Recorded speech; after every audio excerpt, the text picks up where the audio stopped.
La alabanza, la adoración, el ayuno, así como la oración, como la palabra de Dios, son las más grandes armas espirituales que nosotros tenemos. Nunca olviden eso. Esto no es un asunto de oportunidad, de usar de pronto las cosas de Dios como nos plazca. Hay un orden. Y cuando hablamos de armas espirituales es porque nosotros estamos inmersos en esta tierra, y el hecho de estar inmersos en esta tierra como espirituales, tenemos que enfrentar todas las cosas espirituales que no son de Dios. Y en el estado de ánimo, escuche bien, en el estado de ánimo, en las persecuciones, en el trabajo, en la predicación del evangelio, en la manifestación del evangelio públicamente. Yo quiero que entiendan que en el evangelio no se puede inventar nada. Todo lo hizo Dios perfecto. Amén. Las armas de nuestra milicia, dice el apóstol Pablo en 2 Corintios 10, no son carnales. No es por tu grito, no es por tu rabia, no es por tu enojo, no es por tu sabiduría, no es por tu eruditismo, no es por tu fortaleza carnal. No, las armas de nuestra milicia, que nos hace militar como soldados de Cristo en esta tierra, no son carnales, sino espirituales en Dios, para la destrucción de toda cosa fuerte que se levante. Amén. Tenemos armas espirituales. Amén. ¿Cuántos tienen armas espirituales aquí? Nunca se les olvide que somos militantes de Cristo. Amén. Militantes de Cristo. Esta enseñanza de hoy creo que puede hacer estragos en ataduras. Se ha venido manejando un esquema a nivel mundial después de aparecer Israel en la tierra. Israel no estaba como nación en la tierra hacían 2000 años, más de 2000 años, 2500 años. Israel dejó de ser un país sólido, un estado, por la maldición que vino después que Salomón cometió graves errores en su convicción por la palabra.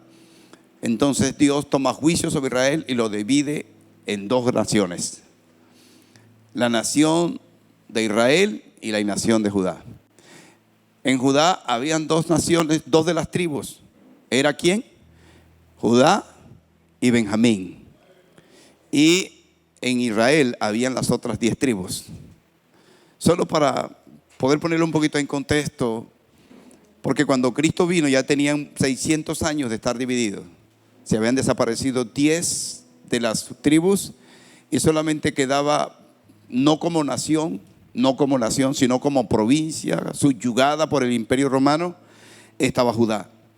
Y en Judá se mantenían las dos tribus, la tribu de Judá y la tribu de Benjamín, que ya no cementaba mucho porque Judá había tomado una posición política. Luego de esto, cuando Jesús viene a recuperar lo que se había perdido. Amén. El trabajo de Cristo comienza desde el momento en que aparece aún en el vientre de María. Empieza a hacer una obra maravillosa. Recuerden que en el vientre de María Jesús ministró a Juan el Bautista. La Biblia dice que ministró, que llegó a visitar por orden del Espíritu Santo a su prima Elizabeth. Y cuando ella llegó, la criatura se movió y ella sintió que le había ministrado el Espíritu Santo y alabó al Señor por quien estaba en el vientre de María. Desde el día que fue engendrado Jesús, vino a cumplir un propósito. Cumplió la primera parte, los hombres lo vieron hecho carne, habitó entre ellos, se presentó como el unigénito de Dios en el cumplimiento de las profecías. Y luego que se presentó delante de los hombres nacido, fue presentado como un judío formal dentro de la ley, perfectamente. Porque hay algo importante en Jesús que usted debe conocer: que en Jesús cumplió la ley de Moisés en plenitud. Cumplió toda la ley, desde que nació hasta que murió en la cruz del Calvario. Solo que cumplió la verdadera ley de Dios, en el sentido de que cuando Jesús nace, Muchas personas, profetas, Ana, Simeón, estaban esperando que naciera el niño. Y eso es tremendamente maravilloso lo de Simeón, que está en el capítulo 2 del Evangelio de Lucas, porque dice que él tenía años de estar esperando que llegara el Cristo. Y Dios, o él mismo, sintió en su corazón en un momento de que no iba a morir, como profeta que era, sin que sus ojos vieran al Cristo. Era un anciano. Y cuando vio al anciano en la iglesia, cuando el anciano vio a Jesucristo en la iglesia, dice: oh Señor, mi alma te clama, porque ya puedo morir, porque ahora has traído las promesas de tu pueblo Israel y de los gentiles. O sea, la salvación del mundo, no solamente para el judío, sino para todo aquel que crea en el unigénito Hijo de Dios. Amén. Sin embargo, Jesús, cuando ya está a punto de partir, que resucita, que ya está al momento de subir a los cielos, vaya un momentico al libro de Hechos, ocurre que él refuerza el mandato que le da a la iglesia, hacia los apóstoles, para que ellos cumplieran el mandato de la gran comisión. ¿De la gran qué? Comisión.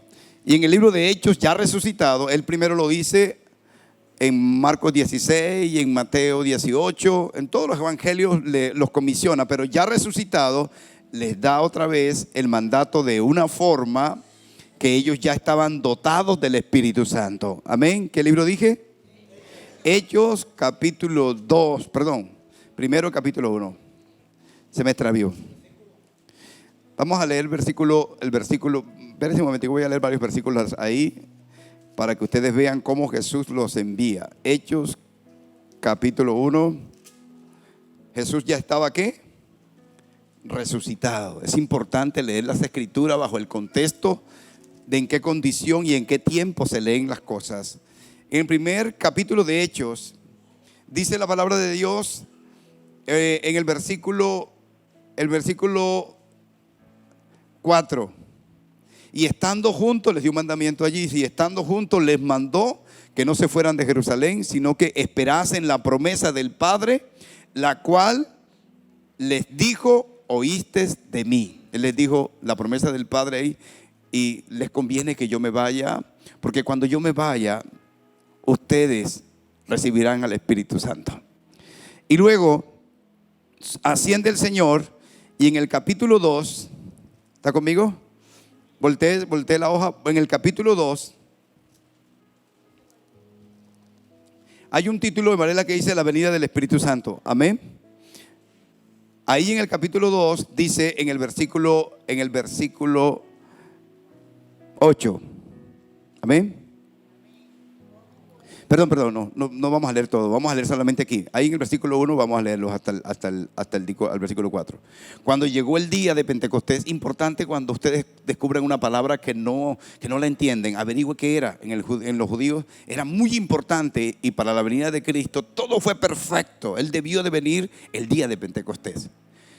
Cuando llegó el día de Pentecostés estaban todos juntos, unánimes. Unánime quiere decir en un solo sentir y en un solo corazón. Amén. Ya Jesús ya les había anunciado su muerte, ya había muerto, ya había resucitado, y de repente, ¿están conmigo? Vino del cielo un estruendo como de un viento recio que soplaba, el cual llenó toda la casa donde estaban, y les aparecieron lenguas repartidas como de fuego, asentándose sobre cada uno de ellos, y fueron llenos del Espíritu Santo y comenzaron a hablar en otras lenguas según el Espíritu les daba. Ahí fue el sello, comenzó la iglesia allí. Escuche bien, ahí comienza la iglesia. La iglesia no comienza cuando Cristo está con los apóstoles. Allá no era la iglesia, allá era Jesús cumpliendo el propósito de predicarle a los judíos para que ellos fueran salvos. Pero la iglesia no es solamente los judíos. La iglesia son todas las naciones. Amén. Y por eso es que hay que entenderlo. En el versículo, voltéese ahora hacia el anterior otra vez, y miren el mandato que les da. les dijo, pero recibiréis poder. ¿Están conmigo? El versículo 8 del capítulo anterior, del capítulo 1. Pero recibiréis poder cuando haya venido sobre vosotros el Espíritu Santo. Y me seréis, ¿qué? Testigos. ¿A dónde? Jerusalén era la capital de Israel. Amén. Donde se adoraba a Dios y donde se sacrificaban los corderos, y todos los judíos en todas partes del mundo que iban a ofrendar allá, todos los años iban a Jerusalén a la fiesta de la Pascua. Amén. Ahora era fiesta de la Pascua cuando Jesús lo iban a crucificar, y hay una gran enseñanza de que Jesucristo muere exactamente el día en que debían crucificar los corderos, y allí dice la palabra de Dios que Jesucristo se convierte en el Cordero de Dios, que Él mismo entregó su vida y ninguno se la quitó, porque fue mandamiento del Padre, porque todo estaba proféticamente ya anunciado de que Jesús fuera crucificado como un cordero, y el Cordero de Dios no era solo para los judíos, sino también para los gentiles. Amén. Sino también para los que no eran judíos. Amén. Y por eso Él les dice esto. Sigan leyendo donde estamos. Recibirás poder cuando haya venido sobre ustedes el Espíritu Santo, y me seréis testigos. O sea, anunciarán el Evangelio. Eso es ser testigo. Me seréis testigo en Jerusalén, en toda Judea, en Samaria. Hasta ahí está hablando del antiguo Israel. Todo Israel. No existía Samaria como nación, pero Samaria eran las 10 tribus. No existían, pero Dios sí las estaba viendo. Amén. Y dice, y me seréis testigo en Jerusalén, en toda Judea, en Samaria, y hasta dónde. Léalo, mírelo. ¿Hasta dónde? Hasta los límites de Europa. Hasta los límites de África, el norte de África, donde estaba Israel. O hasta los límites de todo lo que es Asia. O de pronto no eras hasta aquí. ¿Saben por qué, familia? Porque América no estaba descubierto. Entonces, no es para allá. Dijo, no, vayan a Europa, vayan a África, no. El Señor, que habla proféticamente, dice que la predicación del Evangelio debería llegar a todos los rincones de la tierra. Amén. Pero los judíos no entendían mucho, los apóstoles, a pesar de que todo esto ya lo habían escuchado, a pesar de que todo esto lo tenían claro, ellos no querían nunca asimilar de que los gentiles podían tener el mismo derecho de un judío, que era el pueblo de Dios. Ellos no asimilaban eso fácilmente. Y habiéndole dicho todas estas cosas todos los días, y habiendo oído las profecías, habiendo escuchado a Simeón y habiendo escuchado a Jesús, vayan y sean mis testigos en todos los rincones de la tierra, en todas partes. Está bien, prediquen aquí, pero también prediquen allá. Necesito que todo el mundo conozca a Jesús, para que todo aquel que crea en Él sea salvo. Amén. Ellos estaban ahí bien ceñidos, pero resulta que Dios se aseguró de que los gentiles en la Biblia tuvieran unas instrucciones específicas aparte de los judíos. El evangelio que predica Mateo, Marcos, Lucas y Juan es el evangelio de Jesús, que es el mismo para los judíos y para los gentiles. Pero hay una importante acotación bíblica, es que cuando hablaban estos apóstoles, sobre todo Mateo, él hablaba a personas que conocían la palabra, la Torá, hasta el momento de la venida de Cristo. Hablaba con eso, y él trataba, usted lo va a encontrar allí, trataba de que entendieran como judío quién era Cristo. Igual el mismo Cristo de ellos es el mismo Cristo de nosotros, amén. Pero una cosa es poder explicarle a una persona que tiene una religión en la cabeza, que tiene una tradición, que tiene una costumbre y que también es bíblica o pseudo bíblica. Y otra cosa es explicarle a una persona que nunca ha tenido ninguna religión o que no tiene fundamento de ninguna enseñanza. Ellos eran el pueblo de Dios, el único pueblo de Dios. Ahora dice el libro de Efesios que Dios lo que hizo fue partir quitar la pared intermedia, porque el templo judío tenía una pared. Después que estaban allá el sumo sacerdote, luego los sumos sacerdotes, luego el pueblo, luego después fuera del pueblo había un área en donde estaban todos los que recibían al Señor, parte de los judíos también, pero había una pared grandísima después del templo que separaba a los gentiles de Dios. Efesios dice que Dios derribó la pared intermedia para hacer de los dos pueblos un solo pueblo. Un solo pueblo, un solo Dios, un solo Señor, un solo Espíritu. Amén. Sin embargo, con todas estas enseñanzas que ellos tenían, ocurre algo que yo quiero tocar hoy, bien interesante, en el capítulo 10 del libro de los Hechos. Amén. Vamos a leer bastante Biblia allí. Amén. Hechos capítulo 10. ¿Estamos ahí? ¿Me ayudan? Ok, voy a leer una parte y ustedes me van buscando los versículos. Había en Cesarea un hombre llamado Cornelio, centurión de la compañía llamada Galá. ¿Cuántos me siguen? La italiana, piadoso y temeroso de Dios con toda su casa, y que hacía muchas limosnas al pueblo y oraba a Dios siempre. Escuche bien, no era un judío.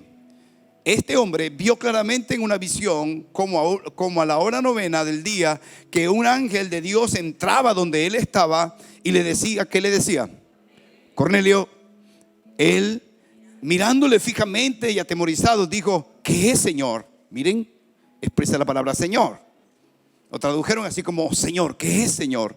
Y le dijo, tus oraciones y tus limosnas han subido para memoria delante de Dios. Envía pues ahora hombres a Job y haz venir a Simón, el que tiene por sobrenombre Pedro. Este posa. Él está alojado en la casa de cierto Simón, un Simón en la casa de otro Simón, el curtidor, que tiene su casa junto al mar, y él te dirá lo que es necesario que haga. Jope estaba en la orilla del mar. Amén. Y dice, ido el ángel que hablaba con Cornelio, este llamó a 2 de sus criados y a un devoto soldado de los que asistían, a los que envió a Job para que después de haberle contado toda la visión. Al día siguiente ellos iban por el camino y se acercaban a la ciudad, y Pedro subió a la azotea para orar cerca de la hora sexta. ¿La hora sexta qué hora es en los judíos? Las 12. Los judíos comienzan el día, ellos empiezan a contar, no comienzan porque el día comienza en todas partes igual, pero ellos empiezan a contar el día a partir de las 6 de la mañana. A las 7 de la mañana es una hora del día. Amén. A las 9 de la mañana es la tercera hora del día. A las 12 del día es la sexta hora del día. ¿Ok? Y así a la novena hora es las 3 de la tarde. Y a las 6 se acaba el día, como tal el día, y llega la noche. Y viene la primera vigilia, luego la segunda vigilia, luego la tercera vigilia, cada 3 horas. Y la cuarta vigilia para amanecer, que ya es de 3 de la mañana a 6 de la mañana. ¿Ok? Ahora encontramos una situación que yo quiero que miremos un poquito. Cornelio. ¿Quién era Cornelio? ¿Quién les parece que era Cornelio? ¿Quién puede dar una opinión de quién era Cornelio?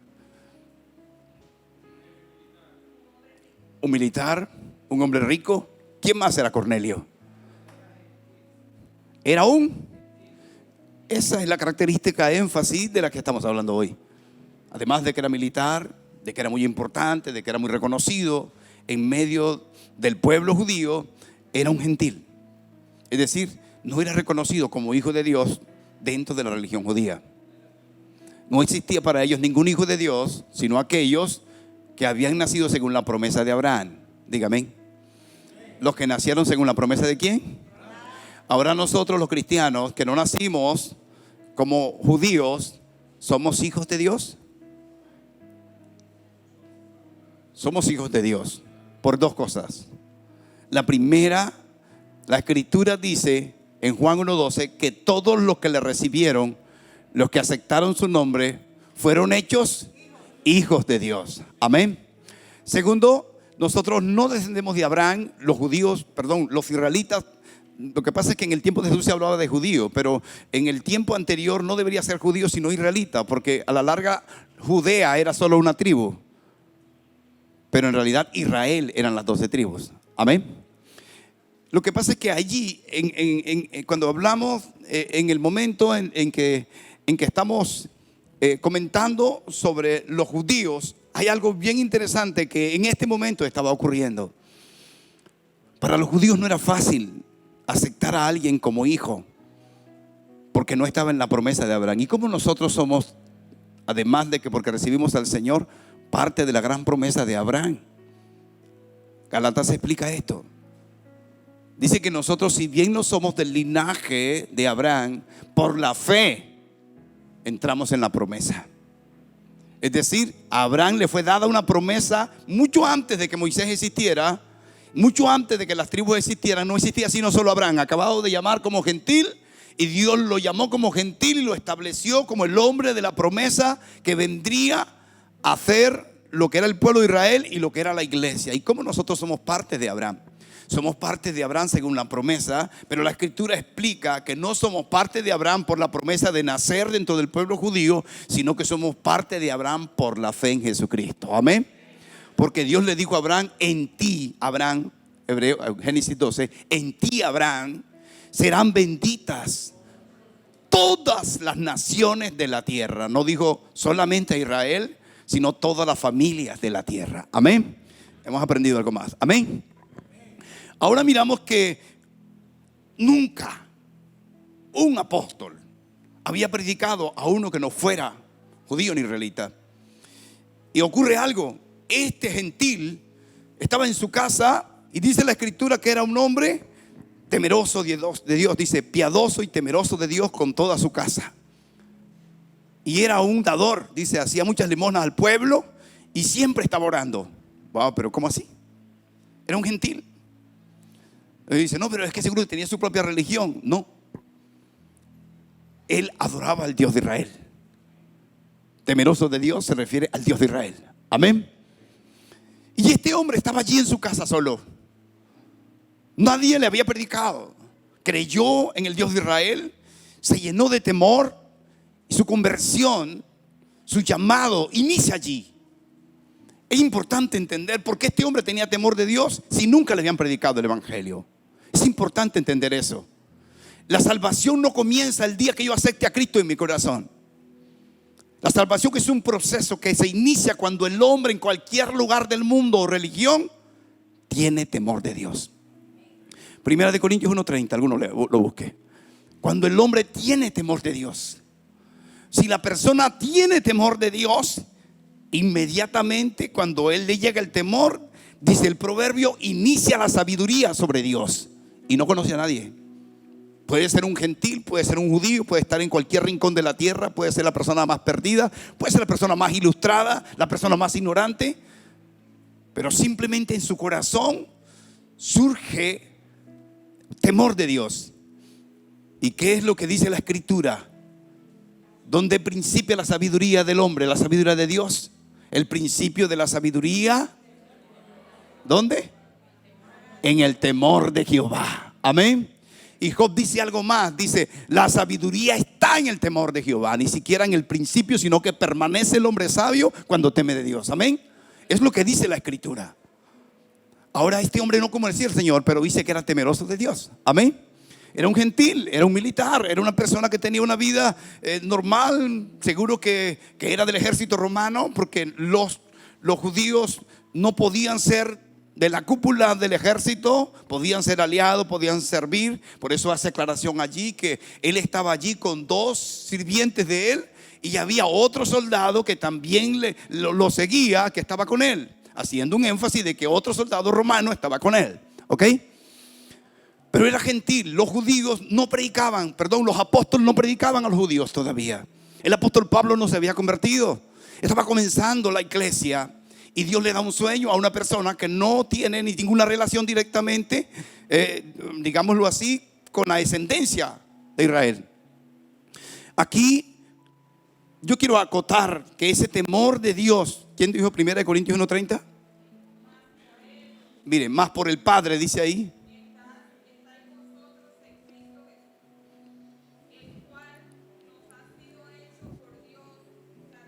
Sabiduría, justificación, santificación y redención. Dios hizo a Jesucristo, lo presentó al mundo como la sabiduría de Dios. Amén.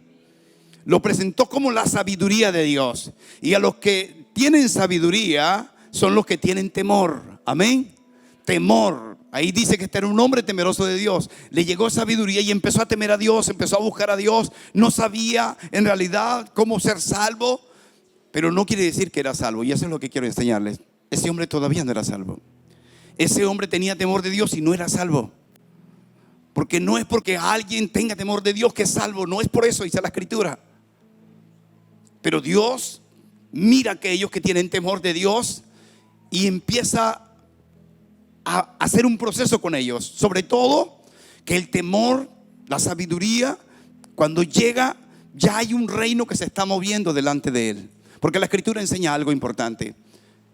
Todas las personas que llegan a Cristo son enviadas por el Padre. Juan capítulo 6, 37, 44, 63. Todo el que viene a mí, viene del Padre, y el que viene a mí, yo no lo echo afuera. Amén. Y ese es que todos los que van a ser salvos tienen un proceso con el Padre, aunque no sean salvos todavía. Amén. Porque el Padre no hace ninguna obra sino a través del Hijo. Amén.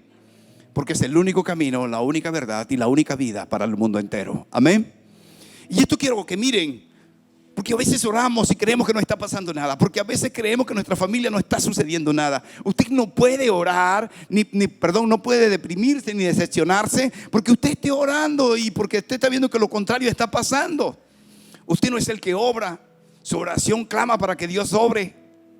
Usted no es el que hace la obra, Dios es el que hace la obra. Usted no sabe qué está pasando en ese corazón por el que usted está pidiendo. De usted solamente es creer. Amén. Usted tiene que creer que cuando usted ora por un alma, por una persona que Dios mismo se la ha puesto, Dios va a obrar. Amén. Y en esa persona empieza algo de temor en algún momento. Y de pronto está por allá. Recuerdo un testimonio de un satánico que estaba en su pleno culto satánico sacrificando niños. Qué feo. Y dice que cuando estaba en pleno sacrificio del niño, tuvo una visión, tuvo algo que tocó su mente. Y hubo un momento en donde sintió que estaba haciendo mal. Se llenó de temor. Cuenta en su testimonio que él, por primera vez, él sentía eso. Y fue cuando él empezó a temer del Dios de la Biblia. ¿En qué momento? ¿Cuántos años pasaron después? No sé. Pero yo quiero enseñarle que así como este hombre tenía temor de Dios y todavía no era salvo, muchas personas en este mundo pueden estar viviendo esa condición. Este hombre era dadivoso, pero no necesariamente porque sea dadivoso va a tener temor de Dios. El temor tiene que llegar en la vida de las personas y entonces dice, tengo que buscar de Dios. Eso se llama sabiduría. Diga la palabra sabiduría. Porque el principio de la sabiduría es el temor de Jehová. Tengo que buscar la Escritura, tengo que ir a la iglesia, tengo que congregarme. Eso se llama sabiduría. ¿Y dónde está el principio de la sabiduría? En el temor de Jehová. Y este hombre, lo más seguro es que anhelara la salvación. La Escritura no dice, pero miren lo que pasa allí. Él estaba orando, y tiene una visión. No era ni un Pedro, no era un Pablo, no era un profeta, era un gentil. Y de pronto en la visión, orando, le revela a Dios a Pedro. Le dice, mire, este hombre está allá en Job, manda a buscarlo. Mire todo lo que hace Dios. Pero quiero hacer un énfasis. ¿Cómo fue la visión? La visión dice, como la hora novena del día, un ángel de Dios entraba donde él estaba y le decía, Cornelio. Él mirándole fijamente se atemorizó y ese ángel le dijo que mandara a buscar a Pedro. Ahora le hago una pregunta. ¿Por qué el ángel no le predicó? ¿Por qué mejor el ángel mismo no le dijo, mira, tienes que ser salvo? Tú tienes que confesar a Jesús en tu boca, tienes que creer lo que pasó con Jesús. Tú tienes que creer que Jesucristo vino a la tierra en carne, fue crucificado y se levantó de los muertos. Y por ese poder de la resurrección de Cristo nosotros también, o ustedes también resucitarán. Eso no lo dijo el ángel. ¿Por qué lo manda a buscar a Pedro? Porque a los ángeles, dice la Escritura, no le fue dado la predicación del Evangelio. Amén. Tienen un papel fundamental. Alguien me gusta Hebreo 1:7, Hebreo 1:14, búsquenlo ahí, por favor. Los ángeles tienen un papel fundamental. Alguien busque también Apocalipsis 22:6-8. Los ángeles con nosotros, los siervos del Señor, la iglesia, se mueven con nosotros. Pero ellos tienen su papel en el reino de Dios, y nosotros, los de carne y sangre que recibimos a Cristo, tenemos un papel que trabajamos a la par de ellos. Amén. ¿Por qué no le predicó? ¿Por qué no le dijo? Era más fácil, en vez de mandarlo a Job y buscar no sé cuántos kilómetros a pie, porque no había vehículo, no había 4 puertas, ni avioneta, ni helicóptero. El más rápido era un camello, y creo que no pasa como de 40 kilómetros por hora a máxima velocidad. Pero miren, analicen eso. ¿Por qué el ángel no le dijo? Porque eso no le fue dado, y esto tienen que tener en cuenta. Todas las cosas de Dios tienen un orden. Amén. ¿Quién me ayuda con Hebreos 1:7? Escuche.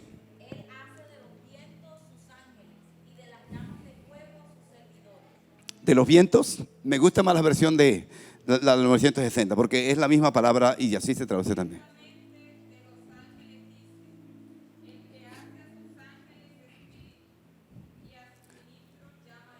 Porque la palabra viento y espíritu es neuma en griego, y las dos significa espíritu y también significa viento.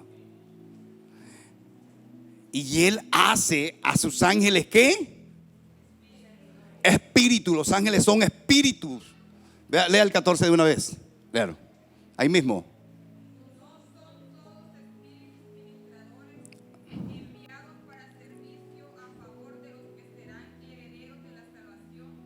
Escuche bien, ¿qué son los ángeles? Espíritus, ¿qué? Ministradores. Se mueven cuando tú crees. El Espíritu Santo causa un mover. Los ángeles se mueven. Son espíritus ministradores, espíritus que sirven, espíritus que están a favor, que lo defiende, que lo sustenta. Cuando usted tenga una batalla real, usted nunca se sienta solo. Los ángeles de Dios vendrán a acampar alrededor de usted y lo van a defender, dice la Escritura. Es el reino de Dios, amén. A ellos les fue dado como espíritus ministradores ministrar el poder del Señor. Pero ¿cómo? ¿De qué forma? A ellos los hizo espíritus ministradores, y a los ministros los hizo ¿qué? Antorchas de fuego, llamas de fuego. Hay un equipo de trabajo real. Los que tienen el corazón entregado a Dios, los que creen en Jesucristo, los que fueron limpios por su sangre, los que recibieron el Espíritu de Dios, y los ángeles. Ahora, los ángeles no son dioses. Dígale al que está al lado con mucha sabiduría: ojo, los ángeles no son dioses. No adore ángel. No le encienda vela a los ángeles. No le rinda culto a los ángeles, porque solamente uno es digno de toda adoración: Dios el Padre y su Hijo Jesucristo, dice Apocalipsis 5. Amén. Ahora quiero que entiendan cómo opera el reino de Dios. Amén. Vamos a mirar un momentico para cerrar esta parte que es importante. Apocalipsis. El apóstol Juan en Patmos entró en una presencia de Dios que reveló Dios todo Apocalipsis. Fue maravilloso, fue único. Patmos era una isla real, era una isla donde ponían los presos. Juan estaba preso por causa del evangelio, como cualquiera.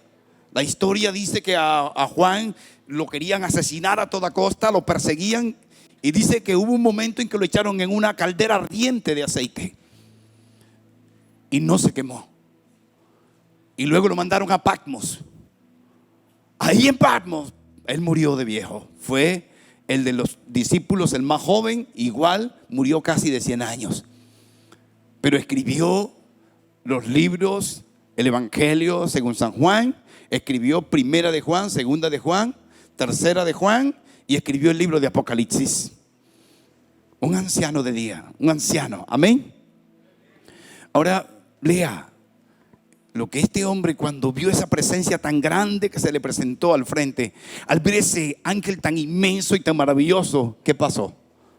Apocalipsis 22, del 6 al 8. Amén. Léanlo, por favor. Léanlo. Escuchen bien. Pásenmela ahí, hermano.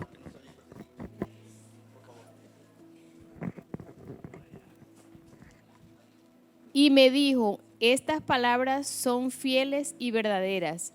Y el Señor, el Dios de los espíritus de los profetas, ha enviado su ángel para mostrar a sus siervos las cosas que deben suceder pronto.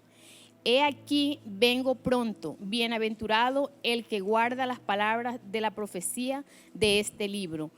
Yo, Juan, soy el que oyó y vio estas cosas, y después que las hube oído y visto, me postré para adorar a los pies del ángel que me mostraba estas cosas. Me postré para adorar a los pies del ángel que me mostraba estas cosas.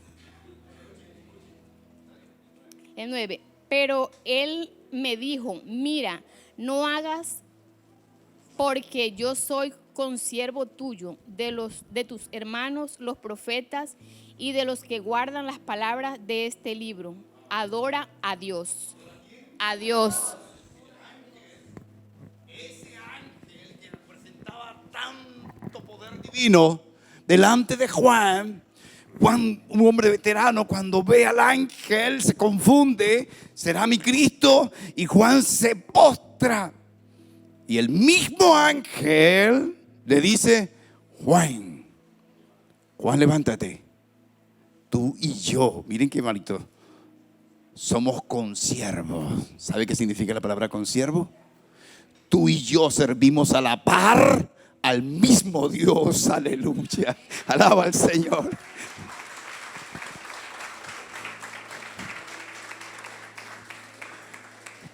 Qué maravillosa la iglesia del Señor. Aunque estamos aquí en carne, estamos inmersos en el reino de Dios. Amén.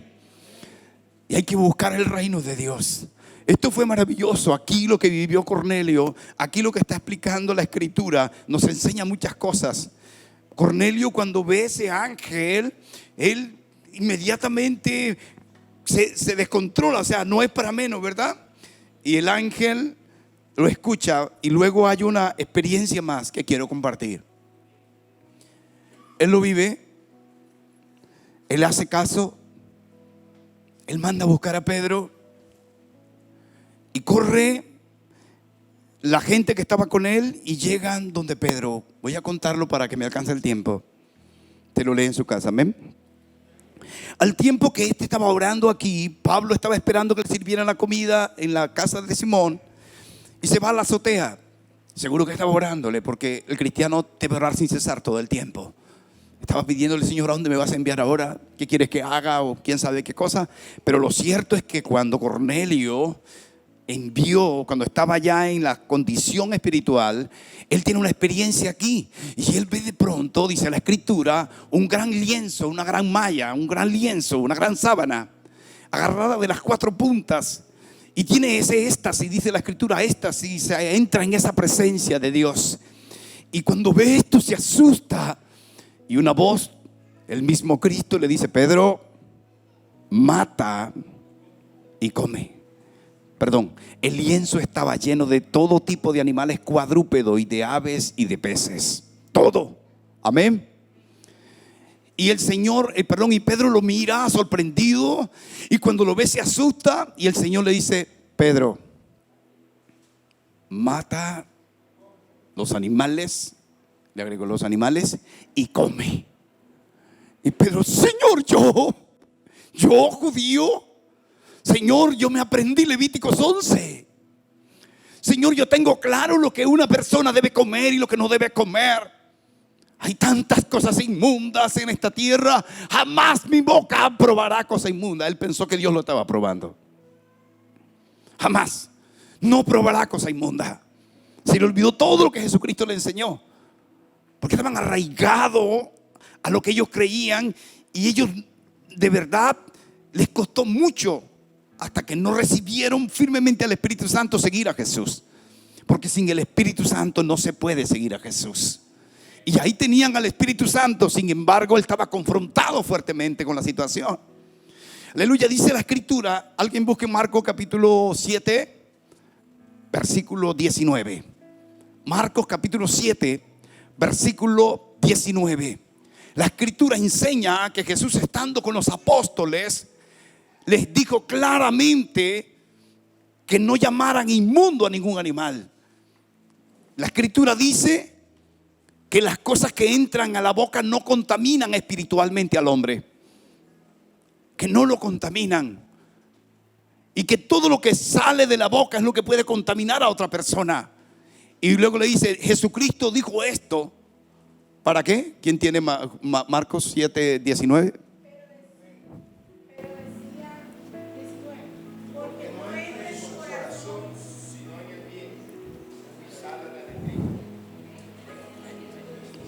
Dale. Esto decía, lo que usted coma, dice Jesús, lo que usted coma en el reino de Dios, estando en mí, habiendo vivido en mi sacrificio, habiendo entendido lo que yo hice en la cruz, lo que usted coma, cualquier cosa que sea. Por eso le dijo a Pedro, mate y come. Lo que usted coma, nada lo va a contaminar, porque lo que entra en la boca no entra al corazón. Diga, no entra al corazón. Haciendo libre de todas las comidas y alimentos el reino de Dios, dice Romanos 14:14, no es comida ni bebida. Amén. El reino de Dios es paz, fortaleza, gozo en el Espíritu. Amén. Es poder de Dios para nosotros. Amén. Jesús estaba quitando eso. Pedro estaba ahí. Pedro estaba escuchando. Pedro escuchó cuando Jesús le dijo, no, miren, déjense de estar pensando que si usted comen cerdo, entonces se va a contaminar espiritualmente. Déjense de estar pensando que si comen animal que no tenga que escama, usted se va a contaminar. Déjense de estar pensando que si usted come algún reptil, alguna cosa, se va a contaminar espiritualmente. No, eso no. Eso va a ir ¿a dónde? Al vientre. Eso va al estómago. Y de ahí sale para la letrina, dice literalmente la escritura. Amén. Y luego, dice el Señor, más bien lo que sale de la boca es lo que contamina a la humanidad. Es lo que contamina al hombre. Las mentiras, las religiones falsas, las filosofías mentirosas, sutiles, huecas, las enseñanzas tradicionales que no tienen nada que ver con Cristo, las costumbres que amamos porque venimos de una familia, o porque somos de una familia reconocida, o de pronto porque nos arraigaron en nuestro corazón y nos dieron ímpetu y altivez del apellido que tenemos. Jesús dice, no, que coma lo que quiera, lo que sale de su boca es lo que va a contaminar al hombre espiritualmente. Amén. Él dice eso. Y lo que entra en la boca simplemente entra y sale ¿para dónde? Para la letrina. Ya ustedes saben lo que es eso. Pero dice un principio fundamental que Pedro lo sabía. Dice la escritura que él dijo eso haciendo ¿qué? Limpio todos los alimentos. Levante su mano y diga, gracias, Señor, porque puedo comer de todo sin contaminarme espiritualmente. Pedro sabía eso. Pedro sabía eso. Pero Pedro era judío arraigado. Ese problema es fuerte. Y el Señor le dice otra vez, bajo el lienzo, otra vez baja el lienzo. Le dice, Pedro, mata y come. Y él entendió. Entonces fue donde Cornelio, que era judío, lo que el Señor le estaba diciendo. Pedro, ya tú no estás en el tiempo de la ley. Pedro, ya tú no estás bajo las normas de Moisés. Pedro, tú has conocido la verdad y la verdad te ha hecho libre. Amén.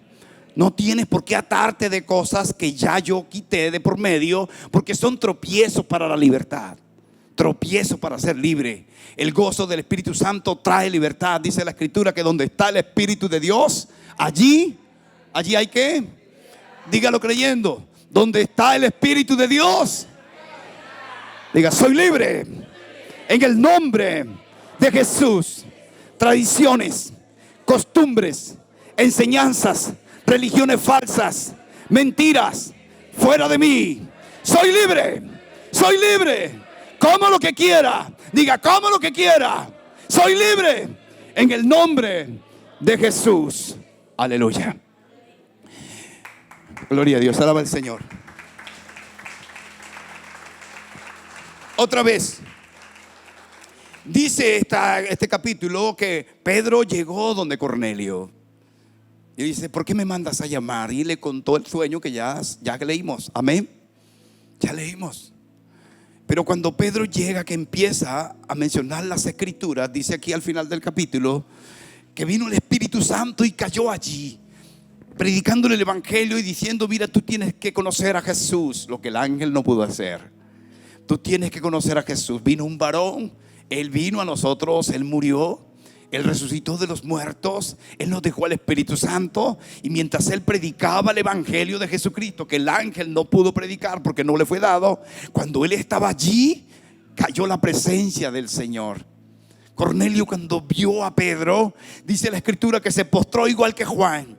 Otra vez se arrodilló y le dijo: Pedro, levántate, levántate. Tú no puedes postrarte delante de un hombre, porque solamente a Dios adorarás. ¿Por qué ustedes ven que hay religiones que dicen ser cristianas y aceptan que una persona se postre, le bese los pies, le bese las manos? Hay una atadura muy fuerte allí. Ahí no está la escritura. Amén. Ahí no está la sabiduría. Ahí no está el temor de Dios. Porque solo a Jehová tu Dios adorarás y solo delante de Él te postrarás. Satanás quiere que nosotros adoremos cualquier cosa. Hace un trabajo impresionante para que la gente adore cualquier cosa. Quiso engañar hasta el mismo Jesús. La escritura dice claramente que Jesús un día, después de 40 días de ayuno, fue tentado. Y lo tentó en muchas cosas, pero una de las cosas que le dijo: mira, te voy a dar los reinos de la tierra. Mira, ese presidente, aquel, que está aquí, este gobernante, esos son míos. Yo te puedo dar todos estos reinos, porque Él es príncipe de este mundo. Si postraro me adorares, te entregaré todos los reinos de la tierra, porque a mí me fueron dados, decía el diablo. Jesús, con toda la debilidad de 40 días de ayuno, les dijo: mira, nunca me digas que me postre delante de ti, porque Cristo está: solo a Jehová tu Dios adorarás y solo delante de Él te postrarás. ¿Por qué siguen los hombres arrodillándose delante de objetos, de cosas y de hombres? ¿Por qué Satanás quería que Él se postrara delante de Él? Que iba a ganar, si más bien iba a perder los reinos. Le tenía que cumplir la palabra. Bueno, Satanás es mentiroso, no cumple ni año. Pero Él engaña mucho. Es que tiene pacto con Satanás para tener plata. Mentira. Satanás no bendice a nadie. La bendición es espiritual y solamente viene de lugares celestiales con Cristo Jesús, dice la escritura. Engaña. Alaba al Señor. Engaña a gente, los engaña, los lleva hasta el punto en donde si Cristo no entra, se van al infierno. Hay gente que está engañada completamente. Adorarás solo a Dios. Y esto es un énfasis en esta enseñanza. Amén. Ahí mismo el apóstol Pedro lo levantó, el Espíritu Santo vino, vieron la gloria de Dios. Por primera vez, un gentil, por boca de los apóstoles y por mano de los apóstoles, fue evangelizado. Cambió la historia de ellos. Hechos 15 dice que cambió la historia. Discutían cuando ya Pablo estaba predicando, porque Pablo fue llamado, capítulo 9 del Evangelio de los Hechos, ahí en los Hechos, fue llamado para ir a predicarle a los gentiles. Y usted me pregunta: ¿por qué no mandó uno de los 12? Sacó uno de otro lado. ¿Por qué no estuvo ni siquiera con ellos? Pablo no estuvo de discípulo con Jesús, no perteneció a los 12. Por eso Pablo, en su humildad, dice que él llegó a Cristo, a un apóstol de Cristo, como un abortivo, como alguien que de verdad ni siquiera merecía eso. Yo no fui parte de los apóstoles, yo no conocía al Señor, yo fui como un abortivo, alguien que agregó el Señor para poder llevar el evangelio a los que no son judíos. Esta parte es muy interesante porque hoy en día hay mucha seducción con la parte de la ley y mucha gente cristiana que no tiene entendimiento, que no busca al Señor, que no ama la palabra de Dios, sino que aprende de lo que los hombres le dicen. Y eso es una posición antibíblica. Usted no puede aprender de mí el evangelio. Usted lo único que va a aprender de mí es a buscar su propio entendimiento en la escritura. El maestro no es el que revela al corazón. La escritura dice que el que espíritu de sabiduría y de revelación lo hace el Espíritu Santo de Dios. Lo único que puede hacer un predicador, un pastor, un ministro es orarle y rogarle a Dios que todo el que reciba la palabra le sea revelada. Porque nadie se convierte al Señor. Una verdadera conversión solamente se da cuando la palabra de Dios es revelada. Amén. Usted lo vive todos los días. Le predican, usted lo ve, lo interioriza, lo ubica, y usted tiene una experiencia allí y dice: wow, sí, esto está en la palabra. Si le fue revelada la palabra a usted, no a mí, sino a usted, usted inmediatamente cambia su condición de ser. Inmediatamente cambia su manera de pensar. Inmediatamente cambia su manera de actuar. Empieza a suceder algo en su vida, pero no porque el pastor le dijo. Bueno, si es un encasillamiento y es un adoctrinamiento en donde se oprime y no se da libertad, puede suceder eso. Pero eso sucedía con los fariseos. Tenían prosélitos que ellos habían hecho. Ellos, dice la escritura, no Dios. Ellos habían hecho, y dice que los prosélitos se volvían peores que ellos. Porque donde no está el Espíritu de Dios, hay contaminación espiritual. Lo que sale de la boca contamina al hombre. Si una persona que no cree en Cristo, pero cree en la Biblia y cree en Jehová, se te acerca y te empieza a decir: mira, tú estás equivocado. Mira, eso no está bien. ¿Cuál Cristo salva? No hay salvación, eso no existe. Y tú te pones a escucharlo y ni siquiera dudas de que Dios ya te hubiese revelado la verdad. Ni siquiera eres capaz de temer de que tú pudieras ser contaminado. Y tú le pones tu oído, surge una contaminación espiritual. Te embota, dice la escritura. El embotar es perder el entendimiento. Amén. Y peor que eso, cuando va avanzando, se puede entenebrecer, puede voltearse contra el evangelio. Nosotros tuvimos una persona aquí. Era una persona que estaba aquí con nosotros, servicial. Muy buena gente. Excelente persona. Servicial, atento, buen amigo. Y estuvo con nosotros. Y de verdad, con todo el corazón, igual que todos lo enseñamos. Y nosotros nos dejamos llevar por el carisma. Duró un poco de tiempo, se bautizó y todo eso. No quiero culparlo a él, yo quiero culparme a mí, a nosotros los ministros que estamos aquí. Y él, en un tiempo, lo pusimos a servir. Y todo esto servía. Pero ¿saben qué? Nunca nos preocupamos para que esa persona conociera, hiciera los institutos, hiciera los discipulados. No insistimos. ¿Sabe por qué no insistimos? Porque era buena gente. Era muy carismático. ¿Me entiende? Y eso no tiene que ver. El fundamento no es por lo agradable que tú eres. La palabra de Dios tiene que entrar revelada al corazón. Y así dice la escritura, que si tú te fundas sobre ese fundamento, valga la redundancia, si tú te fundas sobre ese cimiento, puede venir el que quiera, lo que quiera y como quiera, pero nada te moverá del amor de Cristo. Amén. Ni ángeles, ni potestades, ni lo ancho, ni lo profundo, ni la mentira, ni la persecución, ni la muerte, ni la vida, nada te puede apartar. Pero tiene que haber un Cristo revelado en el corazón del hombre. Yo no me preocupo porque ustedes tengan contacto con cualquier doctrina, cualquier persona. No me preocupa eso. Me preocupo para asegurar que mi parte como ministro en este lugar te llegue la palabra de Dios y que el Espíritu Santo toque tu vida y empieces a levantarte en ella. Amén. Pero que tú sientas que creces, no que estás presionado, que el pastor dijo. Les prohíbo a los ministros que prediquen, por ejemplo. No, que es que el pastor dijo. Yo no puedo decir eso. Porque cuando yo digo que el pastor dijo y no digo que la escritura dice, yo estoy dándole la posición del Espíritu Santo al pastor. Nosotros no podemos predicar de lo que aprendimos de los hombres. Usted tiene que preocuparse, vayan del Señor. Esto es verdad. Esto no es mentira. Si quiere, lea 1 de Juan 2:27, alguien, para que vea que esto no es mentira. Como el Espíritu Santo, la unción del Espíritu Santo revela la escritura. Usted tiene que buscarlo, amén, para que ninguno nos arranque la bendición de Dios.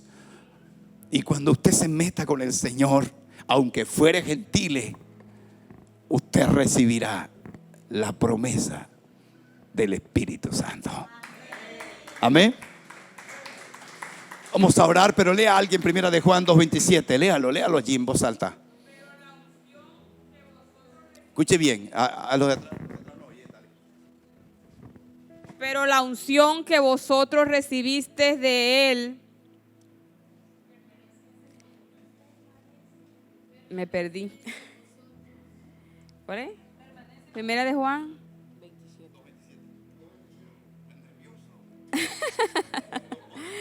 Pero la unción que vosotros recibisteis de Él permanece en vosotros y no tenéis necesidad de que nadie os enseñe. Así como la unción misma os enseña todas las cosas y es verdadera y no es mentira, según ellos han enseñado, permaneced en Él. Mentira, dice la Escritura. Amén. Es verdad. El Espíritu de verdad revela la Escritura.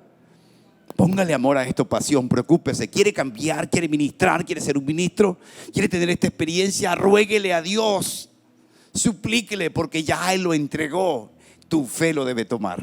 Amén. Jesús ya lo pagó, la gracia está derramada, el Espíritu de Dios ya estaba para la iglesia. Tu fe lo puede tomar, así como tomamos la salvación. No se crucificó Jesús en la cruz cuando nosotros dijimos yo quiero ser salvo, no. Él ya estaba crucificado hace 2000 años, pero nuestra fe tomó de la gracia. Amén. Así lo tomamos todo, la gracia es así. Una mano extendida donde está la bendición de Dios. Una mano extendida. Pero si yo le digo, Alex, toma esto, ¿ustedes creen que lo puede tomar de donde está? Y cógelo de ahí donde estás. Dale, agarra lo que está aquí. No, de allá donde estás. Aquí está el anillo, te lo voy a regalar si lo agarras de allá. No puede. ¿Sabe por qué no puede? Porque tiene que ser diligente. Él tiene que creer que aquello es la bendición y la tiene que buscar. El Señor dijo, el que busca encuentra. Amén. Y ese busca no es porque Él lo va a dar, sino porque ya lo dio. Y tú empiezas a escudriñar y a buscar hasta encontrar en tu fe la bendición de Dios. Aleluya, ponte sobre tus pies, vamos a orar. Vamos a orarle al Señor que nos ayude como gentiles. Bueno, yo no sé si aquí hay un judío. No, yo sé que aquí no hay judíos. Sí, de pronto sí hay descendencia judíos, pero somos gentiles, amén. Aún a los judíos le decían gentiles a aquellos que se habían ido. Ya tenían otra religión. Los gentiles son aquellos que en verdad no tenían la creencia en la Torah. Le vamos a dar gracias a Dios porque a través de esto hemos aprendido cómo toman los gentiles su promesa. Amén. Los gentiles podemos tomar la promesa porque ya no hay judío ni hay griego, ya no hay judío ni colombiano, ya no hay judío ni venezolano. Todos pertenecemos a un mismo linaje, porque ahora la sangre que cuenta no es la sangre de las tribus de Israel, sino la sangre de Jesús. Vamos a pedir que nos ayude, porque si no nos ayuda el Espíritu Santo, nosotros seremos iguales todo el tiempo. Y así como Cornelio, debes anhelar que Dios se manifieste en tu vida. Debes abrir tu corazón para que Dios se manifieste en tu vida. La salvación está a la puerta. Él está tocando. Si Él toca la puerta y tú la abres, dice el Señor, yo entraré y cenaré contigo. Padre, gracias, Señor, por esta palabra. Gracias por el Evangelio, Señor. Gracias por el Evangelio de los apóstoles, Señor, por la doctrina que nos dejaste. Gracias por las Escrituras que hoy, Señor, nos hacen sentir el momento. Nos hacen vivir el instante cuando tú mismo la diste, la inspiraste. Nos hace sentir que somos parte de tu reino. Henos aquí anhelando que la vida cambie, anhelando ser diferentes en Cristo Jesús. Aquí rompiendo todo precepto, toda vida pasada. Queremos ser distintos, ser libres. Queremos avanzar sin preceptos, sin filosofía, sin falsas enseñanzas. Espíritu Santo de Dios. Espíritu de Dios. La palabra dice, Señor, que donde tú estás, allí hay libertad. Levante su mano, diga: el Espíritu, hazme libre. Espíritu, hazme libre. Ven, Espíritu Santo. Ven, Espíritu de Dios. Ven, Señor, a mi vida. Ven, Señor, a mi casa. Ven, Señor, revélame a Jesús. Ven, Señor, desata mi mente. Haz de mis noches una noche de paz. Paz para con Dios, de mis hijos, de mi casa. Ayúdame, Señor. Tu palabra, Dios mío, dice que el Espíritu Santo es el ayudador. Diga allí creyéndole al Señor con toda la fuerza de su alma: Señor, yo necesito ayuda. Ayúdame, Espíritu Santo. Ayúdame, Espíritu Santo. Dígale creyendo, dígale: ayúdame, Espíritu Santo. Yo quiero ser diferente. Yo no quiero ser igual. Yo quiero creer, yo quiero entender, yo quiero avanzar. Yo quiero ser útil en tus manos, Dios. Saben, a veces no somos útiles, simplemente vivimos para comer y vestir. Pero debemos servir. Lo único que cuenta, no para vida eterna, no para que seamos salvos, sino en las cuentas de Dios para bendición en la eternidad, es el servicio de la obra del Señor. Y usted tiene que desear, porque usted no, si bien fuere salvo, toda su recompensa, lo que Dios va a compensar por su servicio, lo posicionará frente al Señor Jesús. Por eso quiero que hoy usted sea consciente de que el Señor lo está llamando.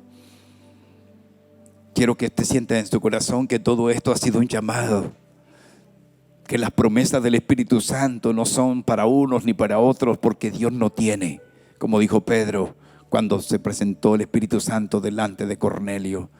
Dijo: ahora me doy cuenta de que Dios no tiene acepción de personas.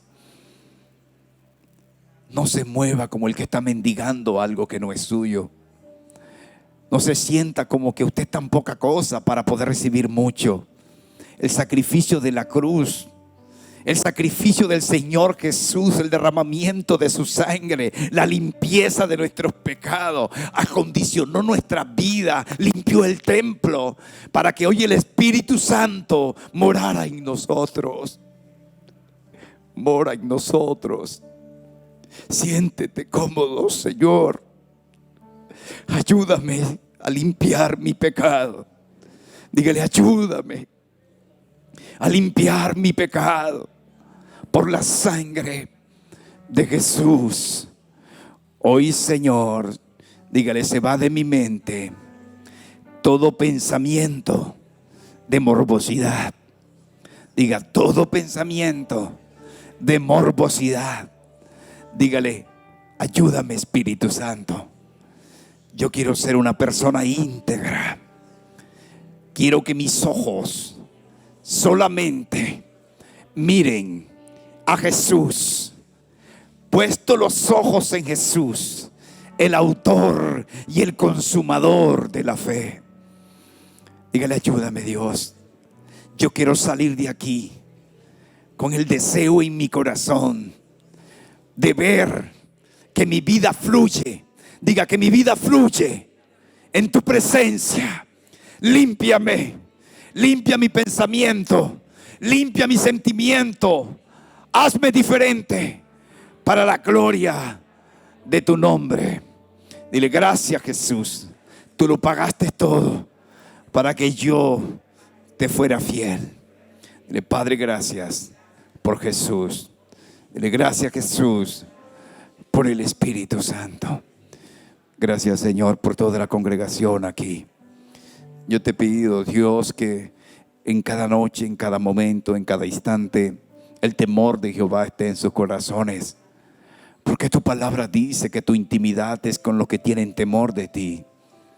Y yo hoy te pido que aumente la intimidad, que ellos allí, Señor, cuando cierren la puerta, cuando estén solos, Señor, que no tengan miedo, que no tengan ni siquiera la percepción de que alguien los mire. Cuando cierren la puerta y entren al aposento, allí, Señor, con todo el temor de su corazón, suplique que les sea revelada la palabra, que las cosas que están pidiendo en su corazón les sean concedidas, porque tú quieres que sucedan para glorificar su nombre.